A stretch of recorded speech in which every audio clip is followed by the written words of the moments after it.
Start करते हैं। Class 7th, subject history, book our past 2, chapter 9th, और chapter का नाम है the making of regional cultures. This chapter is very important. देखिए, इस पर्टिकुलर बुक में आपको कुछ रीजनल कल्चर्स का ओरिजिन समझ आएगा और कुछ कुछ उनके बारे में बारीक बातें पता लगेंगे, लेकिन कभी भी ये मत सोचिएगा कि ये डेप्थ में है। आर्ट एंड कल्चर में आप ये सारी चीज़ों को बहुत डीपली पढ़ेंगे, तो अभी आप जितना इस बुक में पढ़ें, इसको इतने में ही समझें, बहुत डीपली एक्सप्लोर करने ना चले जाएं इंटरनेट और अदर सोर्सेज में। आने वाले दिनों में इसके ऊपर आप काफ़ी कुछ पढ़ेंगे, बट एक एस्पिरेंट के लिए जितना रिक्वायर्ड है बिगिनिंग में, उतना सारा इसमें है। अगर आपको बर्ड आई विजन मिल गया यहाँ से, आप डीप जितना चाहते हो जा सकते हो। वो बर्ड आई विजन में यहाँ से आपको प्रोवाइड करूंगा। रीजनल कल्चर, ये वो पर्टिकुलर टाइम हुआ करता था, मिडिवल इंडिया, जिस पर्टिकुलर टाइम में आपको बहुत सी चीजें ऑब्जर्व होती हैं। जैसे आपको बहुत ही स्ट्रांगली भक्ति मूवमेंट और सूफी मूवमेंट ऑब्जर्व होती है, जो इंडिया लेवल पर, चाहे सेंट्रल और स्टेट लेवल पर गवर्नमेंट्स कैसी भी हों, एम्पायर हो या किंग्स हो, इस बात का मायने नहीं रखता, लेकिन ये पैन इंडियन मूवमेंट थी। भक्ति मूवमेंट पैन इंडियन है। ये आपको उत्तर प्रदेश, बिहार, पंजाब, छत्तीसगढ़, झारखंड, मध्य प्रदेश, राजस्थान, गुजरात, हर एरिया में, बंगाल, उड़ीसा, हर जगह पे मिलेगी, साउथ में मिलेगी। और ऑल इन ऑल इसके बेसिक कैरेक्टरिस्टिक्स सेम रहेंगे, लेकिन जो एग्जीक्यूशन रहेगा वो डिफरेंट रहेगा, इसलिए नए नए सेक्ट बने। कॉमन आइटम्स ये रहेंगी कि सभी के सभी भक्ति सेक्ट मोस्टली पॉपुलर मूवमेंट से आते हैं। सभी बेसिक लोग हैं जिनको अब तक दबाया और कुचलने का काम किया गया है जिनको।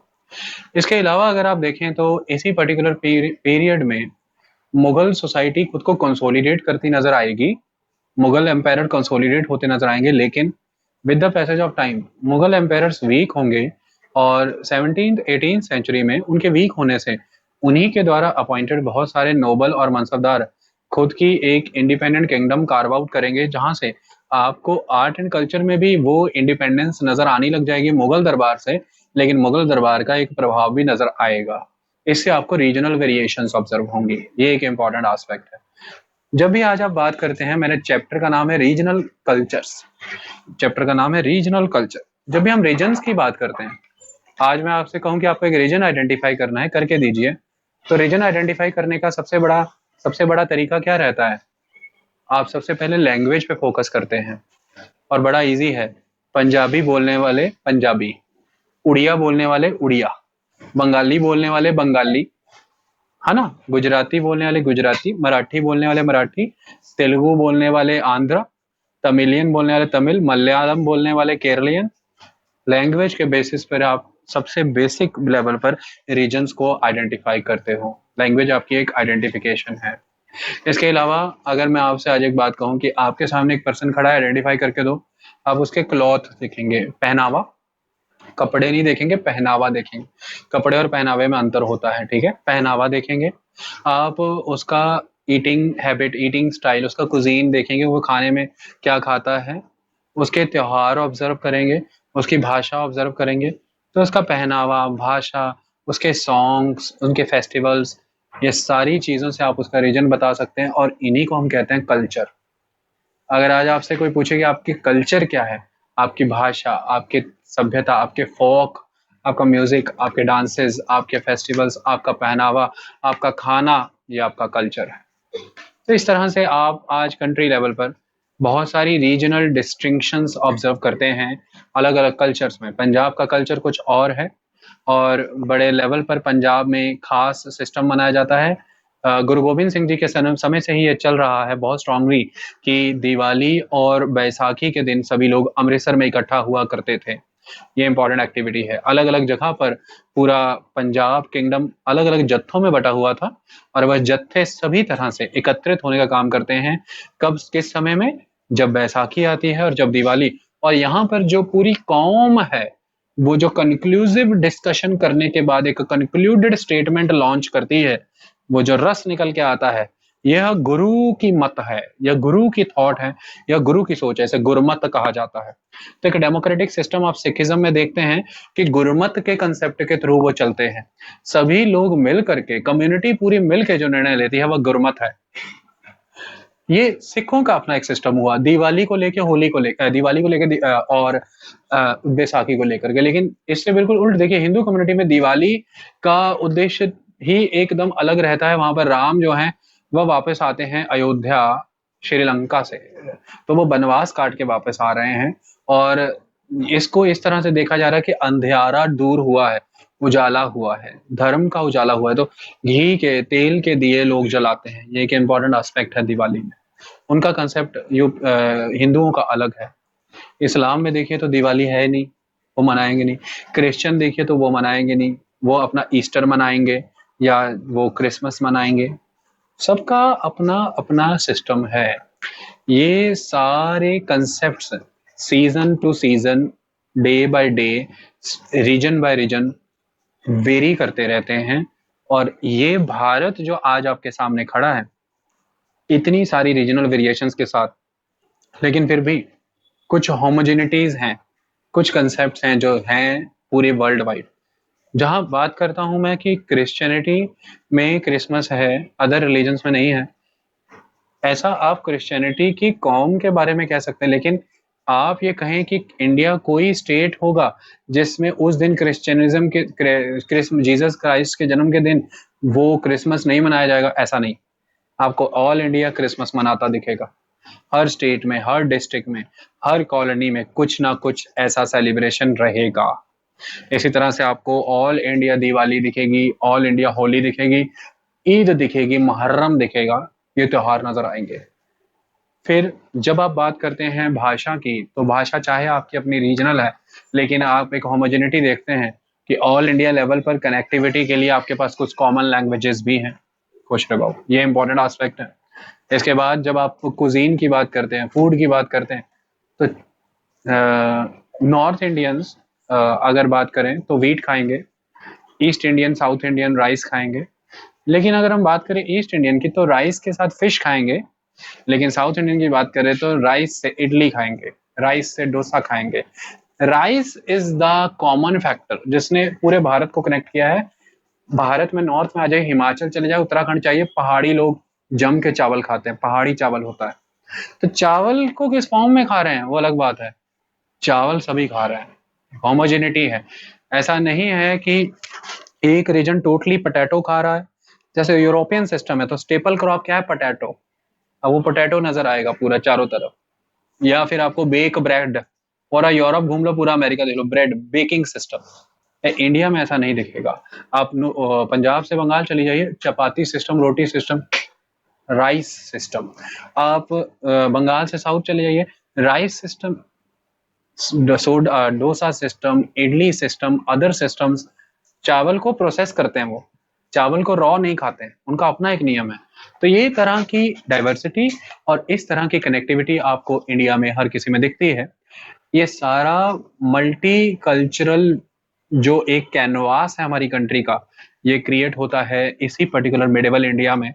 और इसकी शुरुआत ग्रेजुअली होती है किंगडम्स के इन्फ्लुएंस से, राजघरानों के इन्फ्लुएंस से, नोबिलिटी के सपोर्ट और प्रमोशन से, आम लोगों की भागीदारी से। इन सारे कारणों से आपको एक मल्टीपल व्यू देखने को मिलता है। और उसमें शुरुआत हम करते हैं, शुरुआत होती है the Cheras and the development of the Malayalam. अगर हम दक्षिण की बात करें तो आज आपके सामने साउथ वेस्ट में एक एरिया नजर आता है जिसे हम केरल कहते हैं। यहाँ पर आपको 9th सेंचुरी के अराउंड मिडिवल इंडिया में चेरा रूलर्स देखने को मिलेंगे। और ये चेरा रूलर्स जो हुआ करते थे, यहाँ पर एक खास तरह का इंस्क्रिप्शन का इस्तेमाल करते हैं अपने रॉयल ऑर्डर्स इशू करने में, या फिर किसी भी तरह की रॉयल इंस्क्रिप्शंस में। ये जो लैंग्वेज इस्तेमाल हुई है चेरास के समय में, ऐसा कहा जाता है कि ये मलयालम भाषा ही है। और इंडियन सब कॉन्टिनेंट में केरला और चेरा वो फर्स्ट रूलर थे जिन्होंने रीजनल और लोकल लैंग्वेज में अपने रॉयल इंस्क्रिप्शंस या ऑर्डर्स इशू करने शुरू किए हैं। तो मलयालम की शुरुआत एक यहाँ से मानी जाती है। अब अगर आप बात करेंगे तो मलयालम, ऑलवेज एक बात याद रखना कि आज हमारी कंट्री में मेजॉरिटी ऑफ द लैंग्वेजेस कहीं ना कहीं संस्कृत से ही आती हैं। तो मलयालम भी आपको संस्कृत से आती नजर आएगी और ऐसा लगेगा कि काफी कुछ संस्कृत से लिया गया है मलयालम में। तो ऐसा होता है कि संस्कृत का वो फॉर्म जो लोकली प्रेवलेंट होता है, आप उसको यूटिलाइज करते हैं एक ऑर्गेनाइज्ड और सेटल्ड वर्जन ऑफ संस्कृत के साथ। तो एक ब्लेंड होके जो थर्ड लैंग्वेज बाहर आती है वो बहुत ही यूनिक होती है, जिसकी आइडेंटिटी उसी पर्टिकुलर पीरियड में होती है। तो ये जो पर्टिकुलर टाइम है 9th 10th 11th 12th century का, इस टाइम पर एक बुक है बहुत इंपॉर्टेंट साउथ में केरला की, इसे लीला तिलकम कहते हैं। Lila Tilakam book was very important book. ये लीला तिलकम बुक ये एक तरह से ग्रामर है, पोएट्री है, और इसकी भाषा बहुत खास है। मणि प्रबलम, मणि प्रबलम, मणि, मणि मने द डायमंड, और डायमंड मने द संस्कृत लैंग्वेज। प्रबलम मने द कोरल, कोरल, कोरल जो समुद्र में रहते हैं, तो कोरल्स, कोरल्स मतलब कि semi precious stones. The local aspect, the local identity, तो मतलब कि लोकल लैंग्वेज। तो लोकल लैंग्वेज और संस्कृत के मिलन से एक जो लैंग्वेज निकली थी, वो language is Mani problem language, और मणि प्रबलम लैंग्वेज में आपको लीला तिलकम देखने को मिलता है। ठीक है, तो इस तरह से मेन सांस्कृतिक लैंग्वेजेस और अदर लोकल लैंग्वेजेस के कॉम्बिनेशन से आपको मलयालम का उदय देखने को मिलता है। अगर आप साउथ की बात करते हैं, खासतौर पे चेरा किंगडम की, जिसमें टेम्पल आर्किटेक्चर बहुत फेमस है, इसमें बहुत सी चीजें हैं जो सांस्कृतिक ट्रेडिशन से अडॉप्ट की गई हैं। जैसे जो टेम्पल में थिएटर परफॉर्मेंस दी जाती हैं, केरल में temple theatre performances are very famous. तो ये जो टेम्पल थिएटर परफॉर्मेंसेज दी जाती हैं, इन परफॉर्मेंसेज में जो डांस थीम्स या प्ले या ड्रामा के थीम्स लिए जाते हैं, वो मोस्टली संस्कृत के ग्रंथों से उठाए जाते हैं। ये एक इम्पॉर्टेंट एस्पेक्ट है। तो आज की डेट में अगर आप देखें तो this region is very much distinguished by its language, बहुत ही यूनिक लैंग्वेज है, और बहुत ही अलग वर्जन्स आपको रामायण के, महाभारत के साउथ में देखने को मिलते हैं, जो उनकी लोकल और रीजनल नीड्स को सेटिस्फाई करने के लिए यहाँ पर ही बनाए गए थे। तो ये सारी शुरुआत आपको नजर आती है डोमिनेटली 14th 15th सेंचुरी ऑनवर्ड्स। तो ये पीरियड है जो केरला एरिया में मलयालम की शुरुआत का पीरियड माना जाता है। तो आप यही कहेंगे कि medieval India is known for the origin of Malayalam language, and it is a kind of first language जिस लैंग्वेज में किसी किंगडम ने अपने रॉयल इंस्क्रिप्शंस इशू करने शुरू किए, फर्स्ट रीजनल लैंग्वेज। अदरवाइज तो अशोका के द्वारा प्राकृत भाषा में ही इशू किए जाते थे। तो Prakrit during that period was a kind of lingua franca. मैं वर्ड यूज करता होता था ना, लिंगुआ फ्रैंका, तो वो एक तरह से नेशनल लैंग्वेज के दर्जे पे जा रही, मतलब लैंग्वेज ऑफ मासेस। लेकिन यहाँ पे अगर हम मलयालम देखें तो नॉट लैंग्वेज ऑफ मासेस। तो इस तरह की रीजनल लैंग्वेज में इंस्क्रिप्शन इशू करने का काम इनको जाता है, चेरास को। इसलिए ये मलयालम, ये तमिलियन, तेलुगु, इनके साथ प्राइड बहुत जुड़ा हुआ है। ये कभी भी अपने प्राइड को कॉम्प्रोमाइज नहीं करेंगे। दैट्स वाई इनके यहाँ पर हिंदी का इंपॉर्टेंस नहीं है। ये मानते हैं कि हिंदी बहुत बाद की देन है, मिडेवल इंडिया में बहुत बाद आती है। हम तो संस्कृत के साथ पहले ही स्ट्रांग होके डेवलप हो चुके हैं। और अगर तमिल को देखें, तमिलियन तो संस्कृत से उसको प्रॉब्लम है। तमिलियन तो सीधा सीधा ब्रह्मी स्क्रिप्ट से आती है, और ब्रह्मी स्क्रिप्ट ही एक तरह से आगे जाके देवनागरी और तमिलियन स्क्रिप्ट में भी यूटिलाइज होगी। तो वो अलग हैं, और संगम लिटरेचर के समय से ही तमिलियंस का अपना एक डिस्टिंग्विश्ड आइडेंटिटी है। ये एक इंपॉर्टेंट एस्पेक्ट है। ठीक है, इसके बाद जब हम बुक में आगे बढ़ते हैं, तो जहां पर एक तरफ हमने बात लैंग्वेज की है, वहीं पर अब आपको बात हीरोइज्म की नजर आएगी, और ये हीरोइज्म कहीं ना कहीं राजपूताना से कनेक्टेड है। तो देख लेते हैं क्या कह रहे हैं ये लोग अगली लाइन में। नेक्स्ट बात है, हाँ नहीं, नेक्स्ट है rulers and the religious traditions. तो what do you mean by the ruler and the religious traditions? जहां पर एक तरफ में आपने देखा कि रूलर्स ने किस तरह से इन्फ्लुएंस किया एक लैंग्वेज डेवलप होने में, दैट इज मलयालम। ऐसे ही रूलर्स इन्फ्लुएंस करते हैं रिलीजियस ट्रेडिशंस को, और यही रिलीजियस ट्रेडिशंस बदले में इन्फ्लुएंस करते हैं लोकल कल्चर को डेवलप होने में। इसमें उड़ीसा की कहानी बहुत इंपॉर्टेंट है, जिसमें जगन्नाथ, पुरी का जगन्नाथ मंदिर आज बहुत इंपॉर्टेंस रखता है। ये क्या मंदिर है और ये क्या कंसेप्ट है, ध्यान से समझो। अगर आज की डेट में आप जगन्नाथ में विजिट करते हैं, तो आप एक चीज देखेंगे कि वहां के लोग आज भी वुडन ब्लॉक की एक डीटी बना के उसकी पूजा करते हैं। इससे ये पता लगता है कि जगन्नाथ जो भगवान हैं ये कहीं ना कहीं लोकल डीटी हैं, लोकल गॉड हैं, जिसको बाद के पीरियड में जब विष्णु, ब्रह्मा और शिव से बड़े गॉड से सारे लोकल गॉड्स को ट्रेस करना शुरू किया, जोड़ना शुरू किया, तो जगन्नाथपुरी के भी ये लोकल डीटी या लोकल गॉड विष्णु के साथ कंपैरेटिव हो गया, और विष्णु का ही form Jagannath, the preserver of the world. तो जगन का नाथ है, जगन, जगत का नाथ, जगन्नाथ। तो इस तरह से जगन्नाथ नाम आता है। तो यहाँ पे जगन्नाथ मंदिर में विष्णु की पूजा होती है। मेनली ये लोकल डीटी से इन्फ्लुएंस्ड मंदिर है, और इसमें आपको विष्णु की बहुत यूनिक वे में मूर्तियां दिखेगी। ये माइंड ब्लोइंग क्वेश्चन है कि जगन्नाथपुरी में कौन से देवी देवता हैं। तो आपको पहले दिखेंगे बलदेव, कृष्ण के भाई बलदेव का बलभद्रा, फिर कृष्ण बलदेव की सिस्टर सुभद्रा तो सुभद्रा, और फिर तीसरे आपको नजर आएंगे जगन्नाथ। तो बलभद्र, सुभद्र, जगन्नाथ, तो ये तीनों आपको बहुत स्ट्रांगली नजर आएंगे। ये देखिए बलभद्र, इमेज में पेज नंबर 123 पे लेफ्ट से शुरू कीजिए, तो बलभद्र, देन सेंटर में सुभद्र, देन ब्लैक कलर के जगन्नाथ।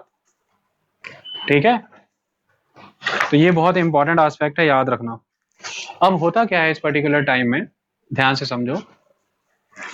12th सेंचुरी में आपको मैंने बताया था कि मैसूर के गंगा रूलर होते थे। मैसूर के गंगा रूलर्स की एक ब्रांच उड़ीसा के कोस्टल एरिया में गई, कलिंग में। तो अब कभी लाइफ में मत भूलना, ये क्वेश्चन इतना इंपॉर्टेंट है और इसका आंसर डायरेक्टली कहीं बुक से मिलता नहीं था, लेकिन एनसीईआरटी ने बहुत नीट एंड क्लीन लिखा है। विकिपीडिया ने अब काफी समय के बाद इसे अमेंड करके लिखा है कि finally this ruler is the main ruler. तो जो उड़ीसा का कलिंग का एरिया है, वहां पर गंगा डायनेस्टी का एक रूलर है जो डिसाइड करता है 12th सेंचुरी में कि मैं एक टेम्पल इरेक्ट करूंगा ऑन द नेम ऑफ पुरुषोत्तम जगन्नाथ। पुरुषोत्तम जगन्नाथ के नाम से इस रूलर का नाम है अनंत वर्मन चोड़गंगा। अनंत वर्मन चोड़गंगा। आंख बंद करके आंसर कर देना कि पुरी का जगन्नाथ मंदिर किसने बनाया। अनंत वर्मन चोड़गंगा, गंगा डायनेस्टी का रूलर था। चोड़गंगा से ही आंसर मिल जाएगा। हालांकि चोड़गंगा क्वेश्चन पेपर में शायद ना आए, अनंत वर्मन याद रखना। जो मंदिर अनंत समय से अनंत समय तक रहेगा उसका बनाने वाला भी अनंत ही था। ओके, तो अनंत वर्मन चोड़गंगा ने इसकी स्थापना कर दी। किया करना इनको। चोड़गंगा, अनंत वर्मन चोड़गंगा के बाद एक पर्सन आता है, उसका नाम है अनंग भीम थ्री। इंपॉर्टेंट है ये भी बंदा। अनंग भीम थ्री अपनी पूरी रियासत जगन्नाथपुरी मंदिर को डिवोट कर देता है, और ये खुद को डिप्टी ऑफ द गॉड कहलाता है उड़ीसा में। जब इस तरह के जेस्चर्स किए जा रहे हैं कि रूलर अपनी पूरी की पूरी रियासत डेडिकेट कर रहा है जगन्नाथपुरी को, तो टेम्पल के साथ कितनी इमेंस इंपॉर्टेंस जुड़ गई होगी, आप सोच के देखो। तो जगन्नाथपुरी टेम्पल एक बहुत इंपॉर्टेंट सेंटर बन गया सोसाइटी का। बहुत सी सोशल एक्टिविटीज इसी टेम्पल के इर्द गिर्द होने लगी, और इसका आम जनमानस की सामाजिक, आर्थिक और राजनीतिक जीवन पर बहुत बड़ा असर हुआ। ये एक सेंटर ऑफ पॉलिटिक्स बन गया। तो आने वाले समय में इसकी इसी प्रेस्टीज को यूटिलाइज करना चाहा सभी ने। तो चाहे जिसका भी आक्रमण हुआ हो, चाहे मुगलों ने आक्रमण करने का प्रयास किया उड़ीसा में, चाहे मराठा रहे हैं, चाहे ब्रिटिशर्स रहे हैं, हर किसी ने बड़े लेवल पर प्रयास किया कि हमारा स्ट्रॉन्ग होल्ड हो सके इस उड़ीसा के जगन्नाथपुरी टेम्पल पर, ताकि लोगों पे हम अपने आप को लेजिटिमेट करा सकें। तो इस तरह से टेम्पल्स रोल प्ले करते रहे हैं पॉलिटिक्स के बीच में भी। मुद्दे की बात यह है कि ये टेम्पल लोकल डीटी सिस्टम से बिलोंग करता था। धीरे धीरे ब्राह्मणिकल सोसाइटी के इन्फ्लुएंस की वजह से उन डीटीज को main 3 deities of the Hinduism से आइडेंटिफाई करके उसी के थ्रू सेटल कर दिया गया, और रूलर्स ने अपने आप को इस भारत के स्तर पर सिद्ध करने का प्रयास किया, यहाँ पर भव्य मंदिरों का निर्माण करके। जगन्नाथपुरी मंदिर भी आपको कहीं ना कहीं बुंदेलखंड के और कंदरिया महादेव मंदिरों जैसे ही कुछ आभास कराता है। जैसे खजुराहो के मंदिरों में आपको एरोटिक पोस्चर्स नजर आते हैं, आपको जगन्नाथपुरी में मंदिर में भी ऐसे ही एरोटिक पोस्चर्स नजर आएंगे। इससे यहाँ से ये पता लगता है कि शायद ये भी कहीं ना कहीं रॉयल घरानों से ताल्लुकात रखने वाले मंदिर थे, क्योंकि अक्सर ऐसी जगहों पे आपको एरोटिक पोस्चर्स नजर आएंगे। तो कुल मिला के इसका एक इम्पॉर्टेंट रोल रहा है। जगन्नाथ माने जुगरनॉट, रथ के समान ये मंदिर बनाया हुआ है। और जैसे टैंक के जगरनॉट के चपहिए रहते हैं, सेटलमेंट रहती है, वैसा ये मंदिर आपको देखने को मिलेगा। जब भी आप किसी इसकी इमेज देखेंगे तो रथ के समान बनाया गया है और पूरे विश्व में फेमस है जगन्नाथपुरी की रथ यात्रा। पंजाब में भी निकाली जाती है डुप्लीकेट रथ यात्रा, तो ये जगन्नाथपुरी की रथ यात्रा है। जैसे फ्रंट में सारथी है और ये मेन ध्वज वाला एरिया है जहां पर योद्धा खड़ा रहता है, और पूरा का पूरा रथ, इसका प्लेटफॉर्म, ये तो कुछ इमेज नहीं है, आर्ट एंड आर्किटेक्चर पढ़ाऊंगा तो पढ़ाऊंगा, उसका पूरा प्लेटफॉर्म देखोगे तो पूरा एक रथ ही है जो यहाँ से निकलता है, अंदर से रथ, ऐसा कहते हैं। आई बात समझ में? इंपॉर्टेंट है। इसके बाद बात करते हैं the Rajput and the traditions of heroism. जब हम राजपूत की बात करते हैं तो उनसे जुड़ा हुआ हीरोइज्म का ट्रेडिशन है। ऐसा नहीं है कि अगर चेराज मलयालम ऐड कर रहे हैं, अगर Ganga ruler of the Orissa Jagannathpuri और टेम्पल आर्किटेक्चर को फ्लरिश कर रहे हैं तो राजपूत किसी बात में पीछे रहेंगे। राजपूतों की देन अपने आप में यूनिक है। राजपूत ऑलवेज बहुत ही वेलोरस कॉम से जुड़े हुए हैं। ट्रैवलरिक एक्टिविटीज बहुत इंपॉर्टेंट है। 8th सेंचुरी से ही जो राजस्थान का इलाका हुआ करता था, यहाँ पे आपको रिपीटेडली बहुत सारे राजपूत क्लैन दिखेंगे। और ब्रिटिशर्स जब भारत में आए हैं तो उन्होंने आकर के, उनके हमेशा से परसेप्शन गलत रहे हैं, इसलिए उन्होंने नाम भी जगहों के गलत डाल दिए हैं।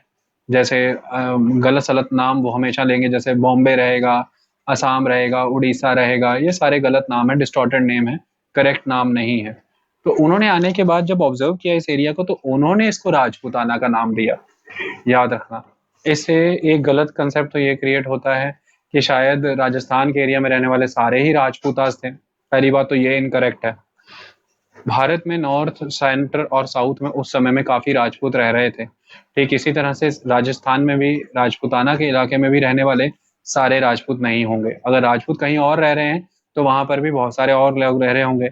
और अगर बात करें ब्रिटिश पीरियड की तो राजपूतों की हिस्ट्री के बारे में आपको पता लगता है colonel Tod, T O D Tod. Rajputana की हिस्ट्री के बारे में किसने लिखा है? Colonel Tod. आंख बंद करके आंसर निकला, कर्नल टॉड ने इनकी हिस्ट्री लिखी, इतिहास इनका लिखा है। तो अल्टीमेट एस्पेक्ट ये है कि राजपूताना शुरू से ही 8th सेंचुरी ऑनवर्ड्स ही खुद को हीरोइक एक्टिविटीज के साथ जोड़ता रहा। इसमें पृथ्वीराज चौहान ने आने के बाद बहुत सारी चीजें ऐड की। राजा की इस हीरोइक एक्टिविटी, इस वेलोरस एटीट्यूड और इस अल्टीमेट मदरलैंड लव, जिसमें वो ये कहता है प्राइड में कि रणभूमि में मृत्यु स्वीकार है लेकिन परास्त नहीं हो सकते, इन चीजों को स्पेशली ट्रेन्ड मिन्स्ट्रल्स, खास तौर पर तैयार लोग, गानों के थ्रू, पोयम के थ्रू सुनाया करते थे लोगों के बीच में। ये इंपॉर्टेंट एक्टिविटी थी। With the passage of time लोग अट्रैक्ट होने लगे, आम लोग बड़े पैमाने पर इससे अट्रैक्ट होने लगे। और जब वो ये कहानियां सुना करते थे तो आम जनमानस ऑलवेज चीजों में सेंसेशन ढूंढता है। तो इन चीजों में affection, love, anger, loyalty, freedom, independence, ऐसे थॉट्स ऐड करके बताए जाने लगे और ये एक बहुत इंपॉर्टेंट ट्रेंड हो गया वहां का। जब ये कहानियां सुनाई जाती थी तो इन कहानियों में वुमेन का रोल भी बड़े खास वे में एम्फेसाइज किया जाता था। वुमेन को ऑलवेज इस वे में दिखाया जाता था कि वुमेन जैसे बोन ऑफ कंटेंशन है। या तो दो रूलर्स वुमेन को अपने कब्जे में लेने के लिए लड़ रहे हैं, या दो लोगों में लड़ाई है वुमेन को प्रोटेक्ट करने को लेके। तो या तो कंट्रोल करना है या प्रोटेक्ट करना है। अब अलाउद्दीन खिलजी भी देख सकते हैं पद्मावती, एक रूलर प्रोटेक्शन के बेस पे लड़ रहा है, एक कंट्रोल करने के लिए लड़ रहा है। तो वुमेन राजपूताना में ऑलवेज इस तरह के तौर पे दिखाई जाएगी कि जिसकी वजह से युद्ध है, एक इंपॉर्टेंट एस्पेक्ट है। तो वुमेन भी बहुत वेलोरस है।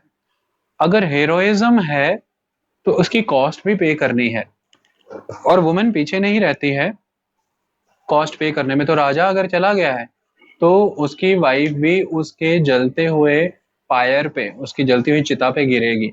तो सती सिस्टम, जौहर प्रथा, ये राजपूताना में, राजघरानों में बहुत बड़े पैमाने पर प्रचलित हुआ। याद रहे, गलती नहीं करना, क्वेश्चन आ रखा है इसलिए समझा रहा हूँ। जौहर प्रथा राजपूताना में राजघरानों में फेमस बहुत था, आम जनमानस में ये उतना फेमस नहीं था। जितनी भी हाई प्राइड हेरोइक एक्टिविटीज रहेंगी ऑलवेज राजघरानों में इंपॉर्टेंस रहती है। आम जनमानस तो कहता है भाड़ में जाओ, जो करना करो। आई बात समझ में? तो ये राजपूताना का एक बहुत इंपॉर्टेंट देन है। इसको इतना ही अभी यहाँ पर, फिर आगे जा करके समझ में आ जाएगी। आगे बढ़ते हैं और आगे इसमें बताया गया है beyond regional frontiers the story of Kathak. ये अपने आप में एक मोहब्बत है। कथक देखो क्या चीज है।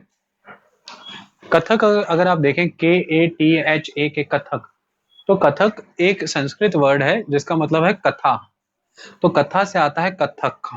अब ये कैसा है?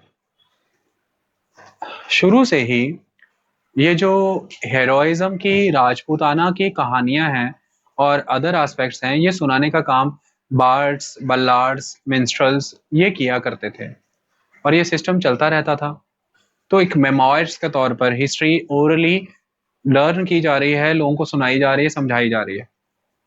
जब ये कहानियां सुनाया करते थे तो ये अपनी इन कहानियों में बहुत सारे भाव, एक्सप्रेशंस का इस्तेमाल करते थे लोगों की अट्रैक्शन को ग्रैब करने के लिए, लोगों को अट्रैक्ट करने के लिए। तो भाव आ जाते हैं, एक्सप्रेशंस आ जाते हैं।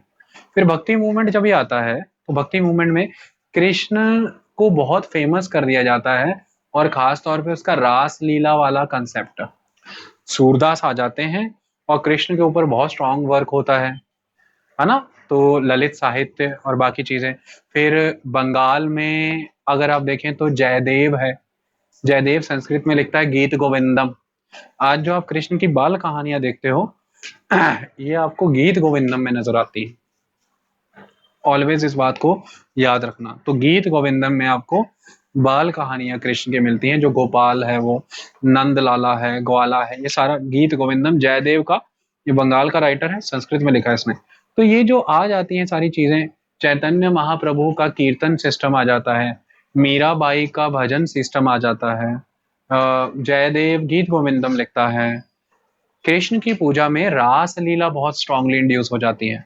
मैन एंड वुमेन के बीच में लिबर्टी, इक्वलिटी, फ्रेटर्निटी के रिलेशन को रास के थ्रू दिखाया जाता है। तो ऐसे में ये जो फोक कल्चर भारत का इस भक्ति मूवमेंट के इर्द गिर्द डेवलप होता है, इस फोक कल्चर में बड़े पैमाने पर वो जो कथा सुनाने वाले लोगों के एक्सप्रेशंस और उनके जो स्टेप्स थे, वो ये रास लीला परफॉर्म करने वाले folk people, the folk lords, different different area पे एग्जिस्ट करने वाले लोग ये अपना लेते हैं। तो भक्तिज्म में और रासलीला में कृष्ण के कंसेप्ट के थ्रू बड़े पैमाने पर ये मुद्रा आ जाती। तो आपने लगान मूवी का गाना सुना होगा, मधुबन में जो कन्हैया किसी गोपी से मिले, वहां पे आप देख सकते हैं पूरे एक्सप्रेशन आमिर खान के भी और हीरोइन के भी। तो वो रासलीला में ये आ गया है कृष्ण का ये सिस्टम, फिर ये एक्सप्रेशंस ये उठाए जा रहे हैं वो उन लोगों से जो कहानियां सुनाते हैं हीरोज की।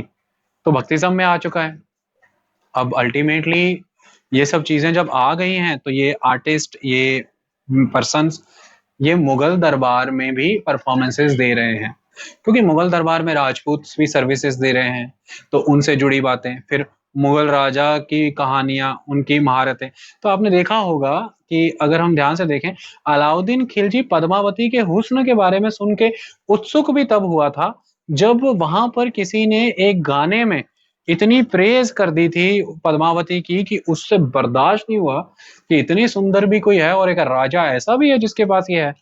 तो राजा के बारे में ऐसी कहानियां, तो मुगल दरबार में ये आर्ट बहुत डेवलप होने लगी और दरबार में फिर इसको पेश करना है महाराजाओं के सामने, एम्पायर इसको परफेक्शन करना होगा। तो फिर दरबार में ये परफेक्शनिज्म को अचीव कर रही है। नई नई फॉर्म्स इसमें और डिग्रीज और स्पेसिफिसिटीज और स्वच्छता भाव और क्लीन आते चले जा रहे हैं। और इसके बाद जब मुगल खत्म होंगे तो दो जगहों पे बहुत स्ट्रांगली ये फॉलो होने लग जाएगा। जैसे अगर आप उस टाइम पर देखें तो एक तो चला जाएगा अवध के नवाबों की तरफ और ये बहुत इंपॉर्टेंट हो जाएगा। तो एक चला जाएगा ये राजस्थान की तरफ। तो यहाँ पे अब आपको क्या नजर आ रहा है कि आर्ट फॉर्म है, डांस की तरह परफॉर्म किया जा रहा है। मुगलिया राजघराने में आने के बाद परफेक्शन अचीव कर रहा है। मुगलिया राजघराना जब भी कमजोर पड़ेगा तो अलग अलग स्टेट्स निकलेंगे, अवध निकलेगा, बंगाल निकलेगा, हैदराबाद निकलेगा और राजस्थान राजपूताना निकलेगा। तो ये मुगलिया राज दरबार की यही आर्ट फॉर्म्स इन दोनों में भी डिवाइड होगी एक तरह से। तो दोनों के अपने ट्रेडिशंस हैं। जो अवध के घरानों में डेवलप होगा वो एक अलग थोड़ा ट्रेडिशन हो जाएगा, जो राजपूताना घरानों में डेवलप होगा वो थोड़ा अलग ट्रेडिशन हो जाएगा। तो घराने बन जाएंगे, एक ट्रेडिशन, दो ट्रेडिशन। तो अवध घराना, राजपूताना, जयपुर घराना। तो अवध घराना और जयपुर घराना बहुत फेमस हुआ। वाजिद अली शाह अवध का आखिरी नवाब है। ये क्वेश्चन कभी मत पूछना। वाजिद अली शाह अवध के आखिरी नवाब हैं। उनके समय में कथक अपनी final form, perfect form achieve कर जाता है। फुट मूवमेंट्स बहुत ही कॉम्प्लेक्स हो जाती है। डांस स्टेप्स बहुत ही इंट्रिकेट हो जाते हैं। भाव बहुत ही स्पष्ट और बड़े हाई लेवल पे एक्सप्रेसिव हो जाते हैं। तो कथक इस तरह से घरानों के तौर पे डेवलप होता है और एक भारत के 6 क्लासिकल्स में से एक क्लासिकल डांस में ये काउंट होता है। इस पे बड़ी डिबेट है कि क्लासिकल कौन होगा कौन नहीं होगा। जब क्लासिकल कौन होगा क्या नहीं होगा तो इसमें डिबेट ये है कि क्लासिकल क्या वो होगा जो रिलीजियस थीम्स के अराउंड चलता है, तो वो क्लासिकल हुआ क्या? या क्लासिकल वो है जो पर्टिकुलरली एक बहुत लंबे समय में बहुत ही परफेक्ट रूल्स को सीख करके अचीव हुआ है लॉन्ग टर्म में with the passage of time.